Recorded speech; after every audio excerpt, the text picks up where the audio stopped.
Joshua 6, the conquest of Jericho. Now Jericho was tightly shut because of the sons of Israel. No one went out, no one came in.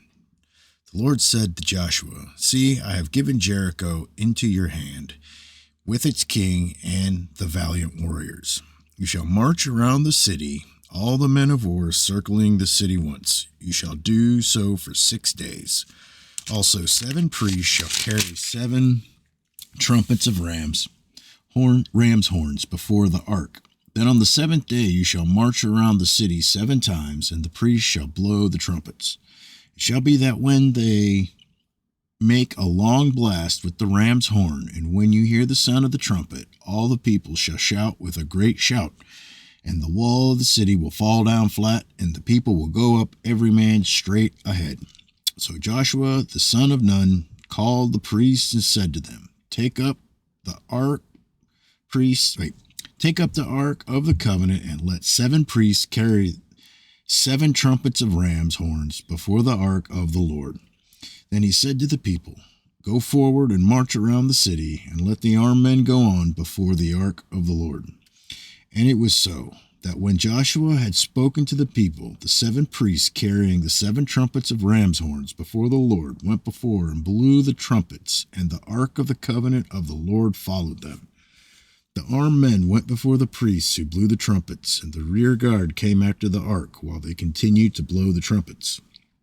But Joshua commanded the people, saying, You shall not shout, nor let your voice be heard, nor let a word proceed out of your mouth until the day I tell you, shout, then you shall shout. So he had the ark of the Lord taken around the city, circling it once. Then they came into camp and spent the night in the camp. Now Joshua rose early in the morning, and the priests took up the ark of the Lord. The 7 priests carrying the 7 trumpets of ram's horns before the ark of the Lord went on continually and blew the trumpets, and the armed men went before them, and the rear guard came after the ark of the Lord while they continued to blow the trumpets. Thus the 2nd day they marched around the city once and returned to the camp. They did so for 6 days. Then on the 7th day they rose early at the dawning of the day and marched around the city in the same manner 7 times. Only on that day they marched around the city 7 times.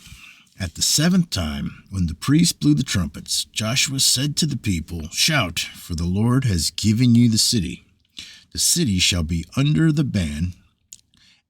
It and all that is in it belongs to the Lord. Only Rahab the harlot and all who are with her in the house shall live, because she hid the messengers whom we sent. But as for you, only keep yourselves from the things under the ban, so that you do not covet them and take some of the things under the ban, and make the camp of Israel accursed and bring trouble on it.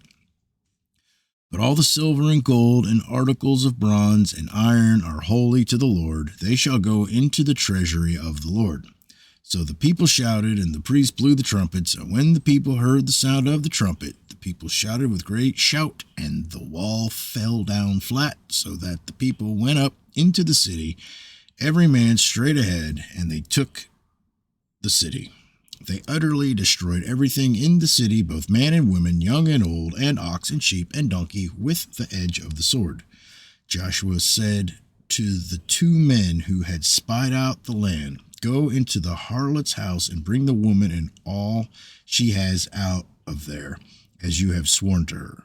So the young men who were spies went in and brought out Rahab and her father and her mother and her brothers and all she had. They also brought out all her relatives and placed them outside the camp of Israel. They burned the city with fire and all that was in it. Only the silver and gold and articles of bronze and iron they put into the treasury of the house of the Lord. However, Rahab the harlot and her father's household and all she had Joshua spared, and she has lived in the midst of Israel to this day. She hid the messengers from whom Joshua sent to spy out Jericho. Then Joshua made them take an oath at that time, saying, Cursed before the Lord is the man who rises up and builds this city Jericho With the loss of his firstborn he shall lay its foundation, and with the loss of his youngest son he shall set up its gates. So the Lord was with Joshua, and his fame was in all the land.